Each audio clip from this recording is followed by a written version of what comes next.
사람이 화를 내는 순간에 신체에 어떤 변화가 일어나는지를 의학자들이 연구를 했습니다. 화를 낼 때 어떤 변화가 일어나겠어요? 평상시보다 더 화를 내면은 혈압이 한 90 정도나 더 올라간답니다.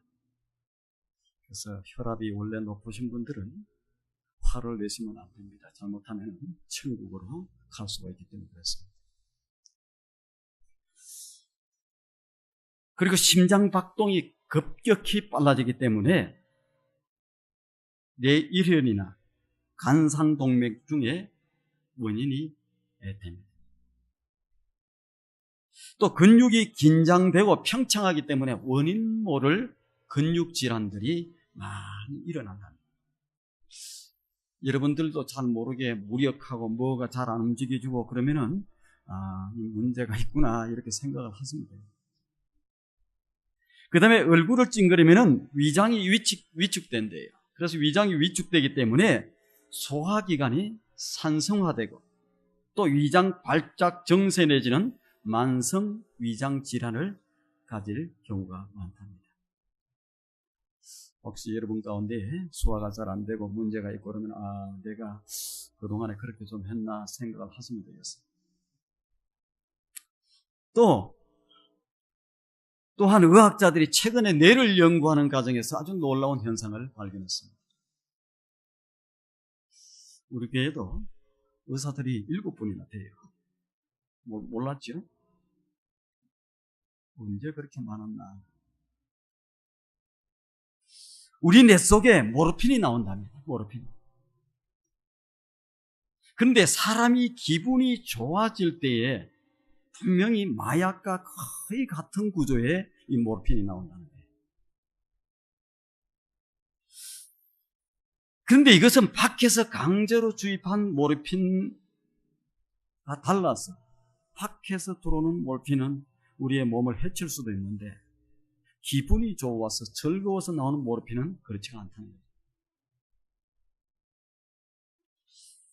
우리 몸에서 자정적으로 발생한 이 모르핀은 우리 몸에 좋지 않는 세포들, 특별히 암세포나 이런 것들을 잡아먹는다. 그리고 우리 각종 염증에 이러한 치료가 아주 잘 된다. 여러분들 건강하게 사시려면 어떻게 하시면 되는 줄 알겠죠? 우리 몸에 있는 모든 근육과 혈관과 신경 조직과 피를 맑게 만들고 부드럽게 만들어준다는 것입니다. 반대로 우리가 화를 내거나 긴장을 하게 되면 뇌 속에 노르아드레날린이 분비가 된다는 거예요. 이것은 나쁜 이 호르몬인데 이것이 분비된다는 거예요. 이것이 너무 많이 나오면 우리 몸의 면역 체계가 이렇게 파괴됩니다. 여러분, 우리가요, 웬만한 이 잘못된 것들이 들어와도 이길 수 있어요. 그런데 문제는 뭐가 문제냐면 면역 체계가 파괴되면은 그 다음에는 조그마한 어떤 문제가 들어와도 변이 들어와도 잘못하면 사망이 이룰 수 있습니다. 암세포를 활성화시키고 건강한 백혈구를 잡아먹는 결과가 온다는 겁니다. 어떻게 할 때? 화를 내고 분노하고 한의학에서도 질병의 절대적인 원인을 갖다가 울화라고 생각합니다. 울화는 다른 말로 얘기하면 스트레스예요. 요즘에 원인 모를 병들이 굉장히 많습니다. 의사들이 연구를 하고 찾아봐도 어쩔 때는 잘 몰라요. 이 의사분들이 많이 계시는데 용서하시길 바랍니다. 의사라고 하면 다 할 수 있는 거 아니잖아요. 요런 증세에 요게 맞겠구나 하고 하면 약을 이렇게 하면 좋다. 그거 안 맞아. 그러면 그럼 요건가 하고 연구를 해. 우리가 쫙 다 깨뚫고 있는 게 아닙니다. 어쩔 때는 책 펴가면서 이렇게 도저히 뭐이지 하고 이렇게 찾아서 나올 수 있어. 그래서 캐나다의 이 생리학자, 이 스트레스 학설의 권위자인 한스 셀리라고 하는 분이 뭐라고 얘기했느냐? 우리가 건강하게 살기 위해서는 억지로라도 웃어야 된다.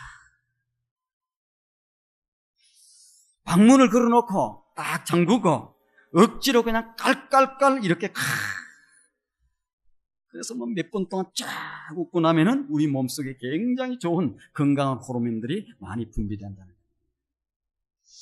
아직 안 해보셨죠? 여러분들 오늘 가셔서 한번 딱 해보시길 바라고. 왜 방문을 잠가놓고 그러냐면은 밖에 사람들이 있는 데서 얘기하면 미쳤다고 그래요. 그러니까 딱 닫아놓고 한번 그냥 미친 사람처럼 막 깔깔깔 웃고, 또 그 웃으면서 뭘 웃으면서 생각하느냐, 가장 내 인생에 좋았던 그 순간들을 생각하면서 한번 웃고 있어요. 효과가 있는지 없는지 반드시 있게 되겠습니다. 이처럼 기쁨과 웃음은 긴장과 피곤한 근육을 풀어줄 뿐만 아니라 오장육부, 이 활력을 불어넣습니다. 애기들도,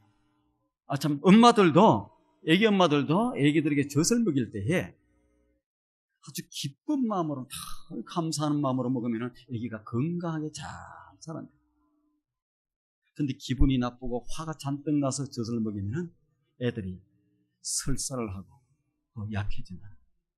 혹시 애들이 설사하면 내가 어떤 마음으로 먹였는가 한번 생각을 잘 해보시기 바랍니다.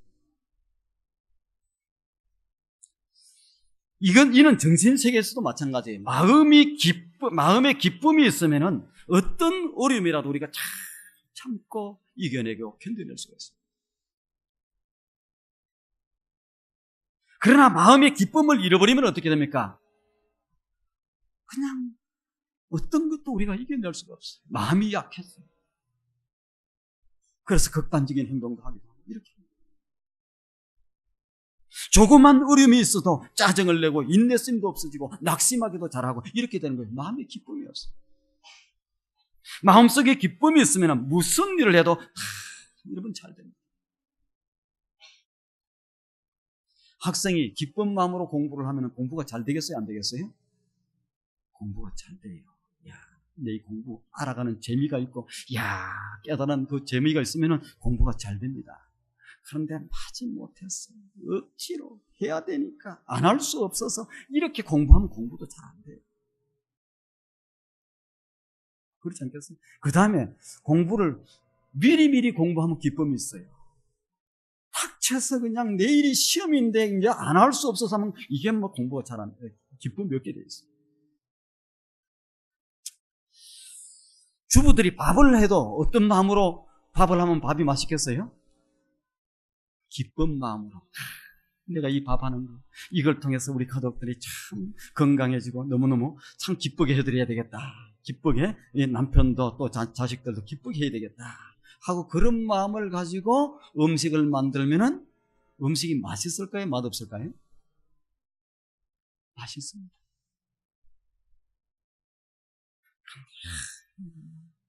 짜증을 내고 이거 뭐 날마다 왜 먹고 나면 또 밥 할 때고 또 뭐 해야 되고 이렇게 하는 마음을 가지고 밥을 하면 밥이 맛있겠어요? 맛없겠어요? 맛이 없어요.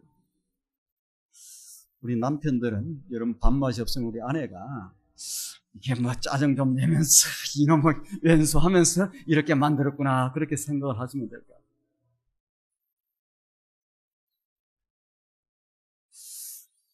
농사를 지을 때도 마찬가지예요. 농부가 기쁜 마음으로 농사를 지면 농사가 잘 된답니다.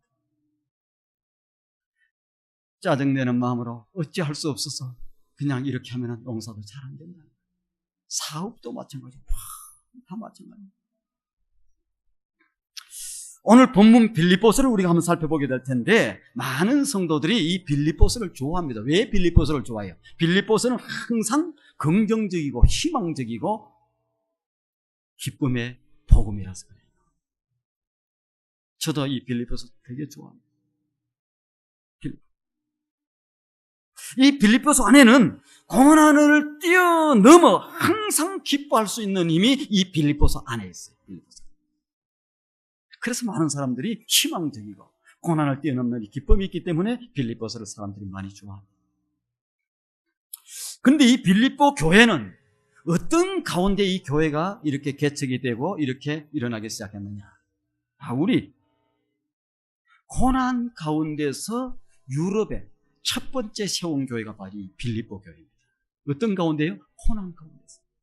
바울이 복음을 전거하기 위해서 이 빌립보 지역에 갔어요. 빌립보 지역에 가서 어떤 일이 있었냐? 어떤 귀신 들린 아이 하나를 고쳐줘요. 귀신이 들려서 그냥 애가 정신을 못 차리고 있어. 그 인생이 비참해, 안타까워. 이래. 그래서 그 귀신 들린 아이를 다 고쳐주었어요. 근데 어떤 일이 생겼느냐면, 이 귀신 들린 아이가 점을 치고 이렇게 해서 그 주인이 있었어요. 그 주인이 재미를 보고, 그를 사로잡고 있는 그 주인이 재미를 보고 아주 톡톡한 이 재미를 봤는데, 이게 귀신이 쫓겨나고 나니까 이제 수입문이 끊어지는 거예요. 그래서 사도 바울을 고발.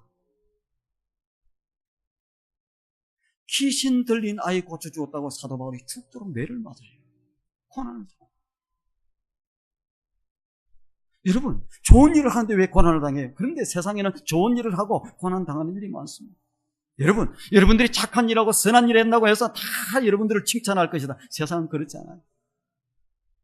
저도 철없을 때는 이 생명의 복음을 전하고 이 선한 일을 하고 다른 사람의 생명을 세우고 살리고 일을 하니까 다들 쌍수를 들고 환영할 줄 알았는데 그렇지 않을 때가 많습니다. 오해하고 가장 시기하고 질투하고.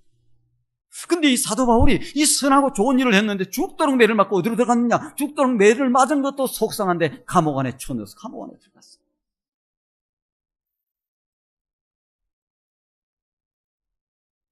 그런데 이 감옥 안에 들어가서 이 사도 바울이 어떻게 했느냐? 하나님, 이게 말이 됩니까? 내가 나를 위해서 일했습니까? 이 선한 일을 하고 아름다운 일을 하고 귀한 일을 하고 참 좋은 일을 했는데 하나님 나에게 박수 쳐주든지 나에게 상을 주시든지 잘했다고 칭찬해 주셔야 되는데 그것도 모자라서 죽도록 매를 맞게 만들고 감옥에 쳐넣었습니까? 하고 불평하고 원망을 했죠. 왜 웃어요? 그렇죠. 이들이 감옥에 들어가서 한 것이 두 가지 일이 있는데 하나는 기도하고 하나는 찬송을 불렀어요. 한숨 지으면서 낭망하면서 그렇게 기도하고 찬송을 부른 것이 아니고 기쁨의 찬송을 불렀고 기뻐하며 기도했던 그러한 저들입니다. 그런데 기뻐하면서 이렇게 찬송하고 기뻐하면서 기도하는데 뭐가요? 옥문이 열리기 시작하는 거예요. 옥문이 열리기. 근데 사도 바울과 실라가 나가지 않았어요. 있어요. 근데 어떤 일이 있었냐? 이 옥을 지키고 있는 간수장이 큰일 났다. 이 죄수들이 도망가서, 죄수들을 도망가면 어떻게 됩니까? 자기들이 벌을 받아야 되는 거예요. 죄수들을 도망갔구나. 큰일 났구나. 내가 이 살아서 뭐 하겠느냐 하고 죽으려고 하는데 죽지 마라. 우리가 여기 있다. 그 일로 통해서 이 간수장이 예수를 받아들입니다. 예수를 믿습니다. 이렇게 고난 가운데서 박해를 받으면서 어려운 상황 가운데서 이렇게 해서 세워진 교회가 이 고난 가운데서 억울하다고 하소연하거나 불평하고 원망한 것이 아니라 기뻐하며 찬송하며 세웠던 교회가 바로 이 빌립보 교회. 그래서 세워진 교회가 이 빌립보 교회. 그리고 또한 이 빌립보서는 어떻게 생겼느냐, 어떻게 해서 나오게 됐느냐. 빌립보서는 이 사도 바울이 로마의 감옥에 갇혀 있으면서 쓴 편지가 이 빌립보서입니다.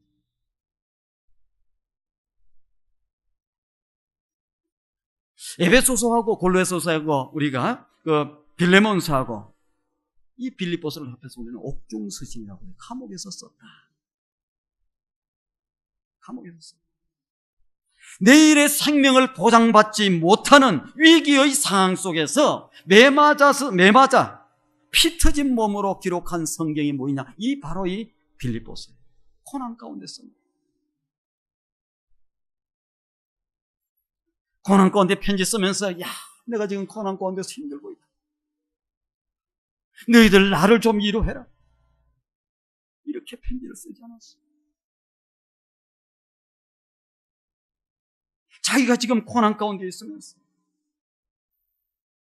뭐라고 편지를 씁니까? 내가 기뻐하니 너희도 기뻐하라. 이렇게 편지를 써요.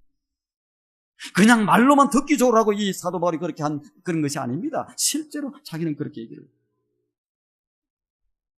빌립보 교회는 바울이 로마에서 복음을 전하다가 갇혔다는 이 소식을 듣고 헌금을 해요. 헌금을. 우리 성전님이 얼마나 힘들까? 얼마나 우리 성전님이 괴로울까? 얼마나 추울까. 이렇게 해서 빌립보 교회가 헌금을 냈어. 옷가지도 모으고, 그 다음에 옷가지도 사고, 그 다음에 사식도 사고, 이렇게 해서 그 교회 목회자였던 에바브로디도를 이렇게 이 빌립보 이 감옥에, 로마 감옥에 보냅니다. 젊은 목회자 에바브로디도를 통해서 헌금을 전달하고 바울 곁에서 시중을 들도록 만들어요. 이것에 대해서 보내준 것에 대해서 감사하는 마음을 가지고, 또 아니, 그 빌립보 교회는 그거 말고도 문제가 있었어요. 그 문제를 생각하면서 교회가 직면한 그러한 교회적 문제들에 대한 답변을 써보내는데, 어떻게 써보내냐? 복음적으로 써보내. 그 중심에 흐르는 이 빌립보서의 내용이 무엇이냐? 기뻐하라는 내용이에요. 빌립보서는 4장에 걸쳐서 써 있습니다. 그리고 전체적인 그 절수가 104절밖에 안 돼. 104절밖에 안 되는데, 이 감옥에서 이 바울이 썼던 이 빌립보서에 20번 정도나 되는 기뻐하라고 하는 내용이 나옵니다. 20번이 있어요. 자, 우리가 한번 이 기쁨에 대해서 한번 생각을 한번 해보시길 바랍니다. 여러분들이 생각하는 기쁨은 어떤 것이 기쁨입니까? 그동안 교회가 말하던 기쁨에 대한 잘못된 이해가 있었어요. 어떤 이해가 있느냐? 쾌락은 아니라 할지라도 세상 사람들이 말하는 기쁨과 크게 다르지 않았던 그러한 오해들이 있었습니다. 여러분들도 한번 생각을 해보세요. 자, 범사가 잘 되고 건강해지는 것이 예수 믿는 이유요, 예수 믿고 받는 복이라고 생각을 해왔습니다. 여러분 어떻습니까? 예수 믿는데 일이 잘 되는 거 복 맞아요. 근데 예수 믿었는데도 일이 잘 안 되는 건 그럼 뭐예요? 우리 투산영락교회 성도님들은 뭐 다 예수 믿는데 일이 다 잘 됐습니까? 그래요? 예수 믿었는데도 불구하고 고난이 찾아. 사업이 안 될 때도 있어. 자식들이 속을 썩일 수도 있어. 어려운 문제가 찾아올 수도 있어. 그러면 뭐예요? 예수 믿으면 복 받는데, 예수 믿으면 다 잘 된다? 예수 믿는데 잘 안 된 거는 그럼 저주받은 거예요.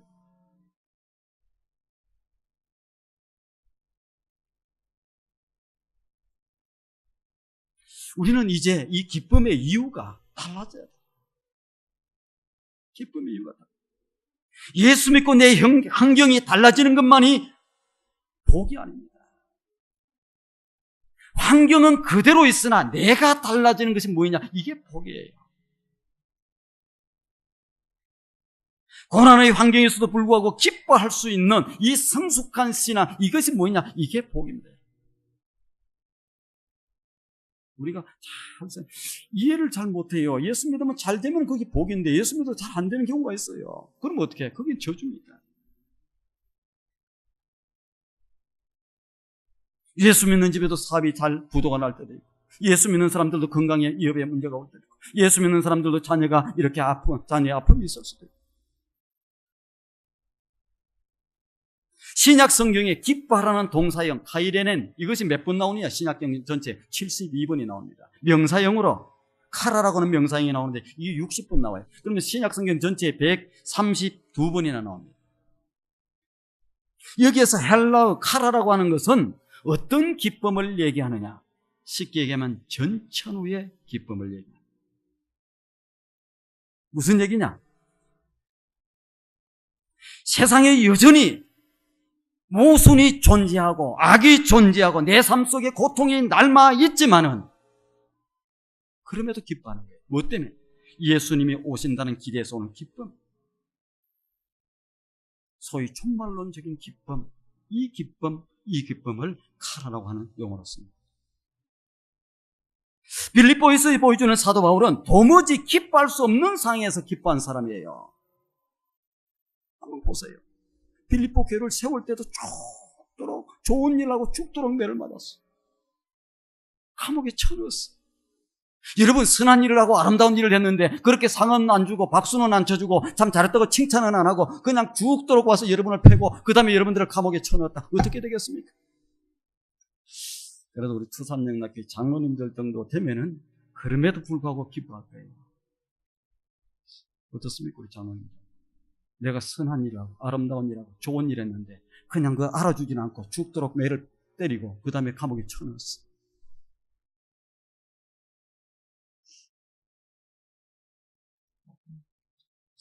장로님, 아니 우리 장로님들은 뭐 다 그렇게 기뻐하십니다. 우리 근사님들은 어때요? 선한 일 했어, 좋은 일 했어. 그런데 뭐 잘난 체 하지 마, 뭐 이거 설치지 마. 당신 같은 뭐 언제부터 그렇게 했어? 이런 얘기 들으면 어때? 그래도 항상 기뻐하죠. 입장이 조금 곤란하신가, 웃기만 하신 것 같아. 우리가 예수를 잘 믿어야 돼요. 뭐 찬송 들을 때도 잘 불러요. 그런데 실제 삶은 원망하고 불평하고 짜증내고 뭐 그럴 수가 있네요. 그리고 기분 조금 나쁜 얘기 한마디 들으면 확 돌아가요. 우리 투산 영락교 성도들은 안 그럴 줄 알아요. 그런 분도 있어요?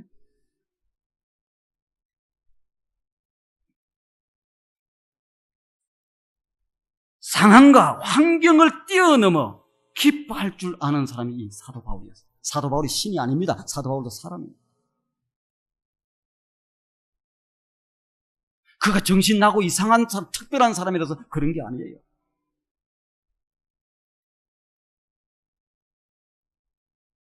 사도 바울은 이런 고통 중에서도 이렇게 보세요. 선한 일을 하고 매를 맞고 죽도록 그렇게 하고 또 자기가 감옥에 갇혀 있으면서도 불구하고 내가 기뻐하니 너희도 기뻐하라 이렇게. 상황이 안 좋아도 어려워도. 이게 성경이 말하는 기쁨 아니겠습니까? 우리가 좀 알아야 될 거 아니에요? 우리가 예수를 믿고서도 경제적인 어려움을 겪을 수 있어요. 때로 질병으로 고생하기도 하고 사랑하는 사람을 잃을 수도 있기도 하고 억울하게 오해받기도 하고 온 가족이 고난을 당할 수도 있습니다. 그럼에도 불구하고 예수 안에서 우리는 기쁨을 빼앗기지 않을 수 있어야 되는데 이게 예수 믿는 사람인데 똑같이 세상 사람처럼 이렇게 짜증내고 불평하고 원망하고 이렇게 기쁨이 없어진다고 그러면 뭐가 예수 믿는 사람하고 예수 안 믿는 사람은 무슨 차이가 있겠습니까? 오늘 본문 말씀 읽다 보면 4절부터 그런 말씀이 나와요. 항상 모든 일에 무엇이든지 이런 얘기가 나옵니다. 자, 왜 항상이라고 얘기했을까? 왜 항상 기뻐라고 얘기합니다. 이 얘기는 왜 모든이라고 했겠어요? 왜 무엇이든지라고 얘기했겠습니까? 이것은 우리가 인생을 살아가다 보면 기뻐할 수 없는 상황도 많이 다가올 수 있다는 거예요. 기쁜 일이 있을 때도 마찬가지고 슬픈 일이 있을 때, 좋은 일이 있을 때도 마찬가지고 어려운 상황이 찾아올 수가 있다는 거예요. 이런 상황이 됐든 이런 상황이 됐든 항상 기뻐. 항상이란 말 속에는 기뻐할 수 있는 이유가 있을 때에, 세상 사람들이 기뻐할 때에 기뻐하는 것은 너무나 당연한 것이에요. 누구나 우리도 할 수 있어요. 그러나 기뻐할 수 없는 상황에, 도저히 감사가 할 수 없는 상황 속에, 정말로 기도할 수 없는 절박한 상황 속에 그래도 기뻐하고 감사하고 기도하라고 하는 그 강조가 항상이라는 거예요.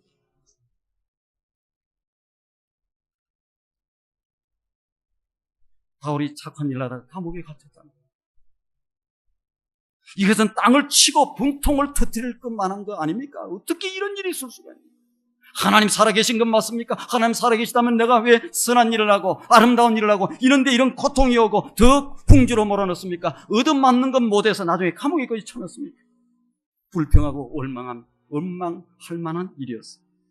이런 억울한 일을 당했을 때에 땅을 치고 통곡하라고 말하지 아니하고 성경은 오히려 기뻐. 사도 바울은 오히려 기뻐. 여러분, 이것이 그리스도입니다. 세상 사람들 분노할 때 똑같이 분노. 세상 사람들 짜증날 때 똑같이. 세상 사람들 섭섭해할 때 똑같이 섭섭해. 누가 그리스도? 우리가 살아가다 보면 참 억울한 일을 많이 당할 수 있어요. 분통 터질 만한 일들이 우리 가운데 많이 있을 수 있어요. 우리의 기쁨을 빼앗아가는 일들이 얼마나 많은지 모릅니다. 여러분, 기뻐하고 즐거워하죠? 조금 어떤 얘기 한마디만 하면 갑자기 마음이 확 상해져요.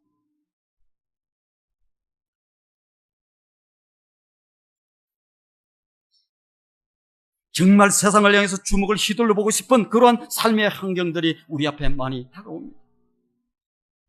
그때 오늘 본문은 우리에게 그래도 기뻐하라, 항상 기뻐하라 우리에게 얘기합니다. 그리스도인들은 뭐냐? 항상의 존재라는 거예요. 항상. 어떤 상황 가운데서 상황과 환경을 따라 좌우되는 존재가 아니라 그리스도인이라는 존재는 그 자체 때문에 행복할 수 있는 사람들이 그리스도인입니다. 예수 안에서 항상 기뻐하는 전초의 행복인들이 누구냐? 이게 그리스도인이에요. 왜? 예수님이 내 안에 있기 때문에. 예수를 내가 만났기 때문에. 예수 안에서 내 죄 용서함을 받았기 때문에. 예수 그리스도 그분이 내 구세주기 때문에. 예수 그리스도 그분이 내 미래를 책임져 주기 때문에. 바울이 그걸 제대로 만납니다. 그래서 뭐라고 얘기합니까? 나는 그동안에 내가 자랑하던 그 모든 것들을 이제 더 이상 자랑하지 않겠고 그 모든 것을 배설물로 여기겠다. 그리고 나는 주 예수 외에는 더 이상 다른 것들을 자랑하지 않겠다. 왜 그래요? 그분 만나고 나니까 그분이 내 미래고 내 인생이고 내 영혼을 책임져 주시고 뭐 모든 것이 다 되시는 분. 내 길이 되고 생명이 되기도 하고.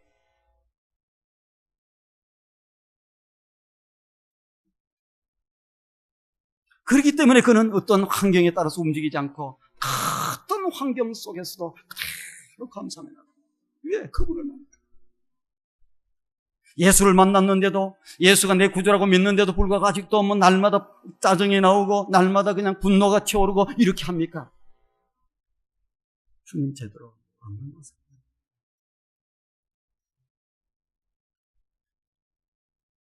그리스도인들은 항상이라는 존재, 상황과 환경에 따라서 좌우되는 존재가 아닙니다. 비록 어려운 상황이 왔든지 비록 힘든 상황이 왔든지 어떤 상황이었어요.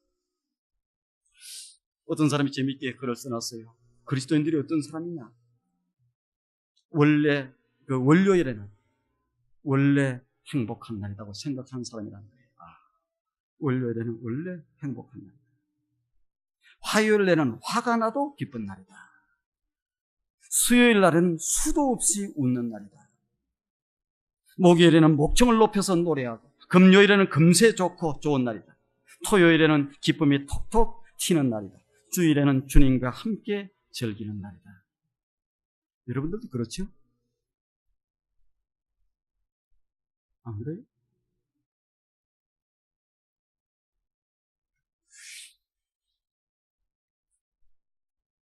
사도 바울이 성경적인 기쁨에 대해서 우리에게 다시 얘기해 주는데요. 그 기쁨의 의미를 우리가 한번 생각을 한번 해보십시다. 한마디로 그는 뭐라고 얘기하느냐? 주 안에서라고 얘기해요. 제가 지금 좀 전에도 말씀을 드렸습니다. 주 안에서 기뻐하라. 주 안에서. 본문 4장 4절에 주 안에서 항상 기뻐하라. 내가 다시 말하노니 기뻐하라. 또 10절에도 내가 주 안에서 크게 기뻐합니다. 13절에도 내게 능력 주시는 자 안에서 내가 모든 것을 할 수 있냐. 이 말도 결국은 주 안에서 내가 기뻐한다 그 뜻입니다. 기뻐할 조건이 복잡한 것이 아니라고 그런 얘기를 합니다. 우리가 기뻐할 수 있는 이유는 분명하고 단순한데 뭐라고 이해하느냐? 주 안에서. 바울의 신학을 갖다가 그리스도 안에서 엔 그리스도라고 해요. 그 바울의 서신 가운데 13권의 서신이 나오는데 그 중에서 13번 정도가 엔 그리스도 안에서라고 합니다. 주 안에서의 기쁨은 주님을 만난 기쁨이에요. 주님으로부터 재용삼을 받은 기쁨이에요. 주님으로부터 얻은 구원의 기쁨이에요. 이것은 절대적인 기쁨이에요. 제삼을 받고 하나님의 자녀가 된 이 기쁨은 절대 빼앗기지 않는 기쁨, 상실되지 않는 기쁨. 우리가 하늘나라에 들어가는 것이 확실한데 지금 이 땅에 있는 여러 가지 문제들, 조그만 자그마한 문제들, 그것 때문에 내가 좌지우지되고 이렇게 해서는 안 돼요.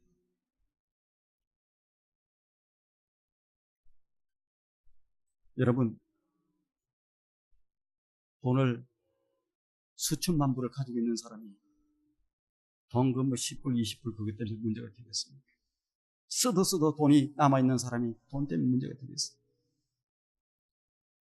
천국의 기쁨을 누리고 있는 사람들이 그 작은 사소한 문제들, 그 문제가 되겠습니다.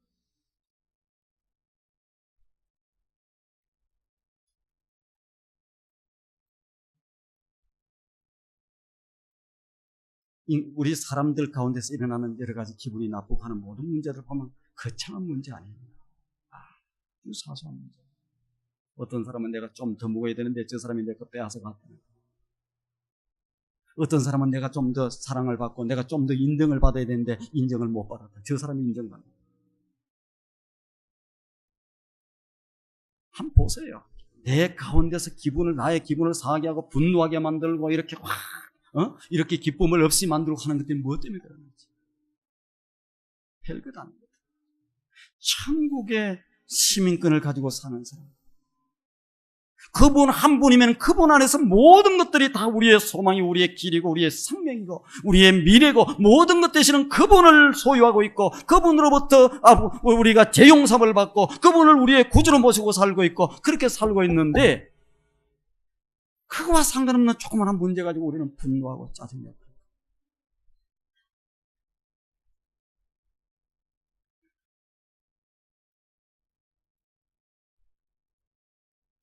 때문에 그리스도를 위해서 수고할 수 있는 것도 여러분, 예수 때문에 고난을 받을 수 있는 것도 여러분 뭡니까? 기쁨이에요.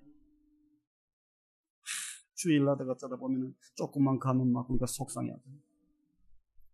사랑하는 주님을 위해서 손해 보는 것도 여러분 기쁨입니다. 주님이 내 주인, 주님이 내 인생의 미래고 모든 것입니다.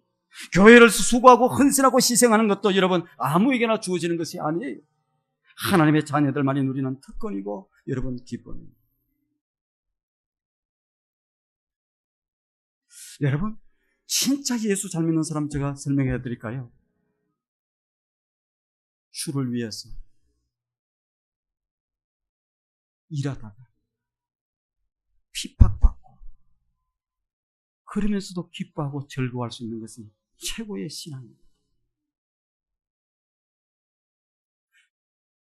주를 위해서 일하는 것이 아니고 자기 일 하다가 누구에게 싫은 소리 듣고 그것 때문에 화내잖아요. 근데 주님 나라를 위해서 주님을 위해서 수고하고 사도행전에 나와 책으로 이렇게 멋있게 예수 잘 믿는 사람은 주를 위해서 복음을 전가하고 하나님의 나라를 세워나가다 핍박하고 고난받는데 기뻐하고 즐거워하면서 돌아가는 사도들의 모습을 볼 수 있습니다. 여러분 이게 예수 믿는 사람. 주 안에서의 기쁨은 나는 항상 상황의 주인이라는 선언입니다. 이게 없던 게 올라와 있어가지고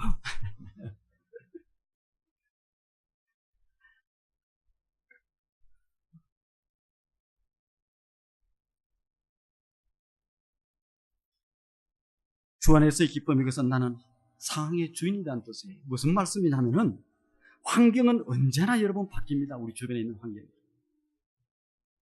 어제의 환경 틀리고 오늘의 환경이 틀리고 조금 전의 환경 틀리고 좀 또 이후의 환경이 틀리고 환경은 시시때때로 바뀌어요.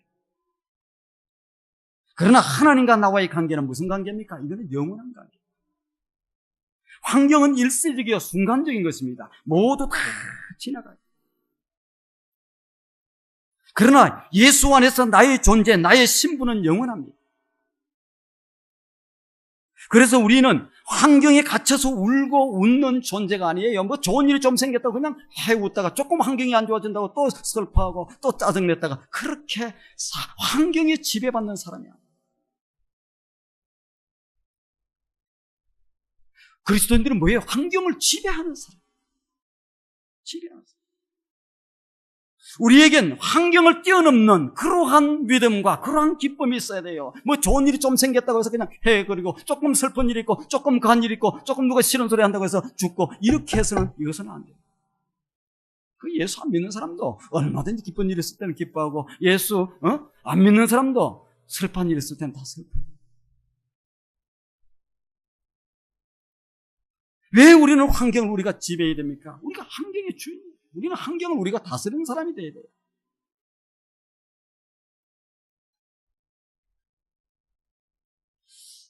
또 주 안에서 이 기쁨이, 성경에서 나오는 이 기쁨이라고 하는 것은 내게 능력 주시는 자 안에서 모든 것을 할 수 있다. 우리 빌립보서 4장 13절, 이 기쁨의 본질을 설명하는 내용이에요. 기쁨의 본질. 무슨 얘기냐, 이게 도대체. 내게 능력 주시는 자에서 내가 모든 것을 다 할 수 있다. 사람들은 이 말씀을 참 좋아합니다. 그러면서 뭐라고 생각하느냐? 왜 그 구절을 좋아합니까? 여기에서 내게 능력 주시는 자에서 내가 모든 것을 할 수 있다. 거기에다가 자기의 꿈과 자기의 소원을 탁 집어넣어요. 되는구나. 사업도 되고 무엇도 되고. 그러나 원래 이 본문은 그런 배경, 그런 약속을 깔고 쓰여진 성경이 아닙니다. 우리는 그냥 좋아하는 거죠. 말씀드린 대로 사도 바울 선생님이 로마 감옥에 지금 수감되어 있어요. 소식을 듣고 빌립보 교인들이 모금을 해가지고 헌금을 모금해가지고 뭐 맛있는 것도 사고 그 다음에 옷도 사고 이렇게 해갖고 물 건너 큰 길을 이렇게 찾아왔습니다. 연애를 왔어요. 감옥 생활에 필요한 모든 것들, 우리 선생님이 얼마나 고통스러울까 괴로울까 그래서 다 사들고 와서 바리바리 와서 사두고 보따리를 딱 풀었는데 사도 바울이 그 이문품을 받아들고 답사하는 내용이 오늘 내용이에요. 빌립보 교인들은 눈물 콧물을 흘리며 바울 선생 고생한다고 찾아갔어. 그리고 선물 찾아갔어. 그리고 선물을 딱 내놨어. 그런데 엉뚱하게 하시는 얘기가 무슨 얘기냐? 내게 능력 주시는 자에서 내가 모든 것을 다 할 수 있다. 이 얘기를. 이 무슨 얘기입니까? 무슨 말입니까? 가져온 이 문품, 너네들이 가져온 그거 내가 감사한다. 그러나 이 문품이 주는 기쁨과 의미는 선물 그 자체 때문에 내가 기뻐하고 즐거워하는 것이 아니고 너희들이 하나님 나라 사역에 동참하게 되었다는 거기에 그것 때문에 내가 기뻐한다.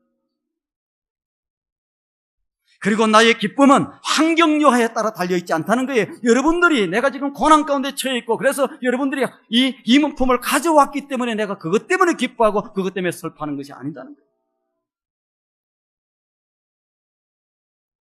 나는 어떤 형편이든지 자족할 수 있고 기뻐할 수 있는 사람이다. 그렇게 얘기하는데 그 위에 뭐라고 얘기합니까? 내가 궁핍함으로 말하는 것이 아니다. 어떤 형편이든지 나는 자족하기를 이미 배웠다. 예수 그리스도 안에서. 나는 비천한 데 처할 줄도 알고 풍부한 데 처할 줄도 알고 배부름과 배고픔에 풍부와 궁핍에도 처할 줄 내가 다 안다. 너희들이 가져온 이 문품 이것 때문에 내가 기뻐하고 즐거워하고 하는 그런 거 아니다.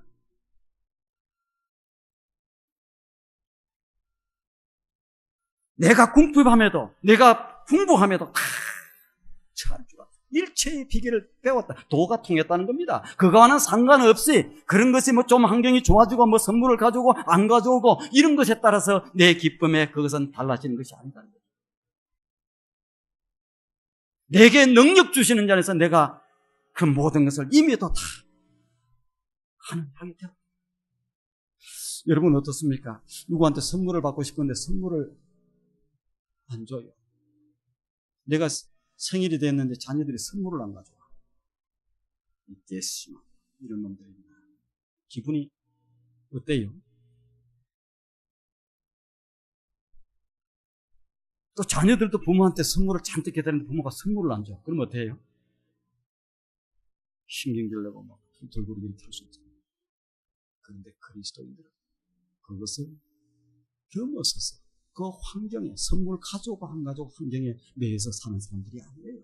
그러면 섭섭하고 날마다 불평이 나고 날마다 원망이 나고 그렇게 나와요. 지금 내게 능력 주시는 자 안에서가 그런 얘기예요. 선물 가져왔다고 내가 기뻐하는 거예요. 하지만 너네들이 하나님의 사역에 참여했다고 하는 것은 기쁘고 좋은 일이다.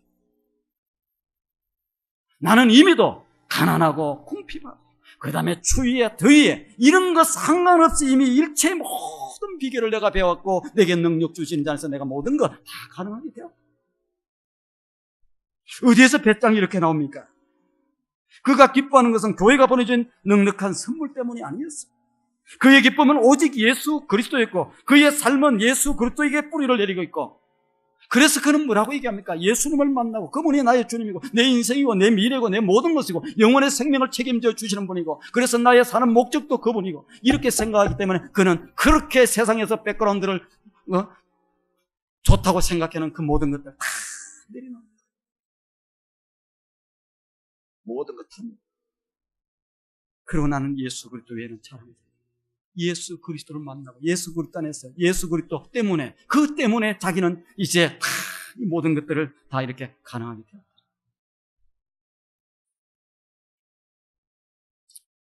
우리 신앙생활을 하는 가운데서 많은 성도들이 당황해하고 이렇게 잘 해결하지 못하는 문제가 있습니다. 뭡니까? 예수를 믿으면 만사형통돼야 되는데, 좋은 일이 많아야 되는데, 참 이렇게 계속해서 잘 되기만 해야 되는데, 그렇지 못한 문제에 처했을 때 사람들이 당황하는 거예요. 왜? 나는 예수 믿는데 왜 이렇게 예수 믿으면 다 모든 일들이 잘 되고, 그렇지 않으면 다 저주받은 겁니까? 아니에요. 그런 일이 분명히 있을 수 있어요. 그러나 여러분 잘 아시길 바랍니다. 하나님께서는 그의 자녀들에게 반드시 궁극적인 승리, 마지막에 승리는 허락해 주셨어요. 우리의 삶의 가정 속에 어려운 일도 있고 환난도 있고 문제가 있을 수 있어요. 그러나 그분 붙들고 딱 나가면은 궁극적으로는 반드시 합력해서 선을 이루게 만들고 승리케 만들어 주시는 하나님. 그러나 삶의 가정 속에 시시때때로 다가오는 여러 가지 좋지 못한 어려운 문제들, 고난의 문제들이 있을 수 있습니다. 사망의 엄침한 골짜기로 시련의 계곡을 건널 수 있는 그래 다녀야 되는 그러한 일들이 다가올 수 있어요.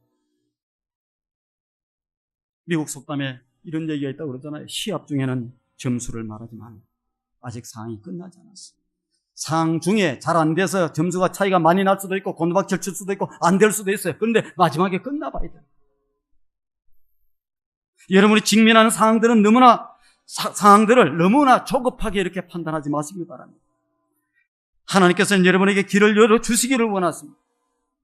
하나님의 사람들도 순간적인 전투에서는 실패할 수 있고 넘어질 수 있어요.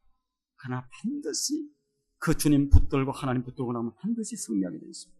사도 바울은 그 어떤 경우에도 그 어떤 환경에도 이렇게 굴하지 않고 환경에 이렇게 저렇게 치우치지 않고 이렇게 살았던 사람이에요. 인간적으로 보면 사도 바울이 그렇게 행복했던 사람이 아닙니다. 가정이 있습니다. 자녀들이 있습니다.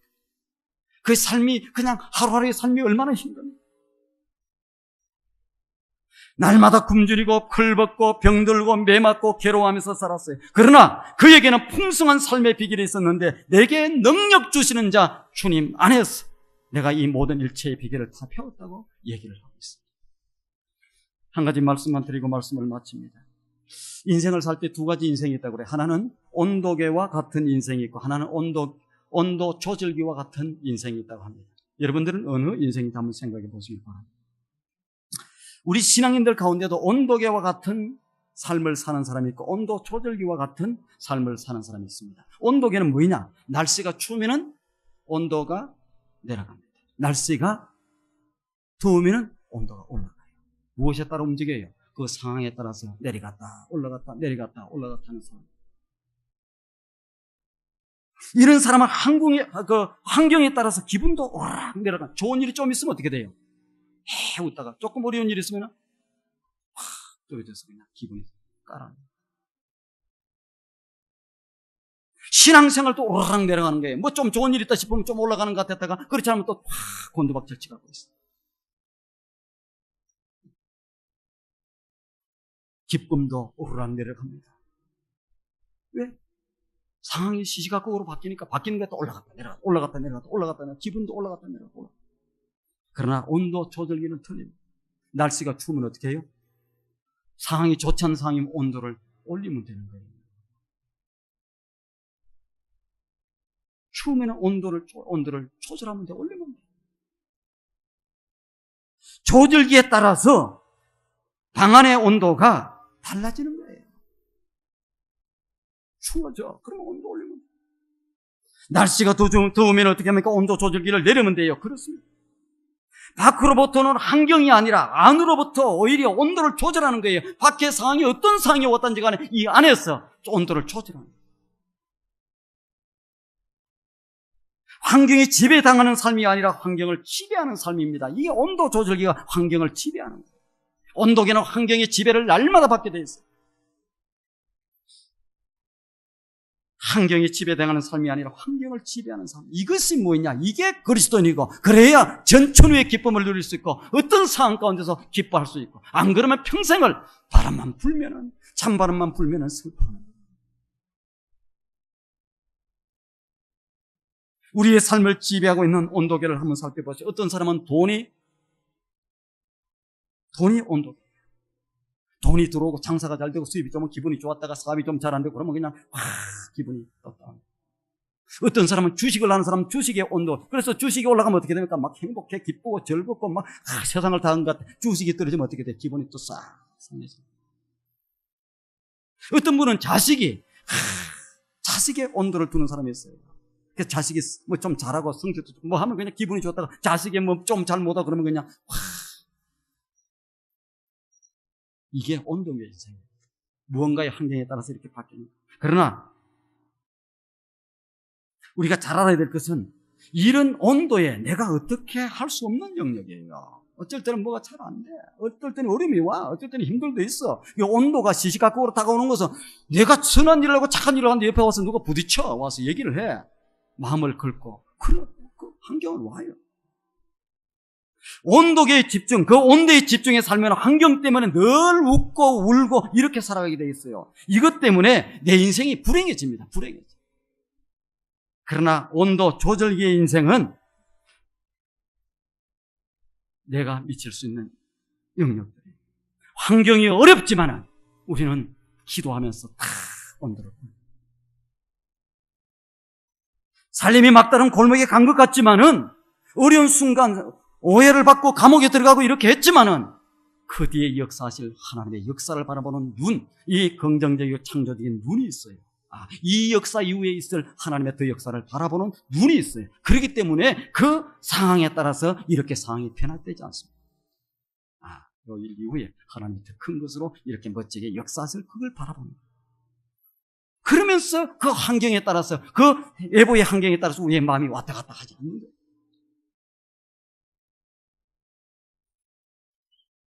여러분, 이 반비례 관계입니다.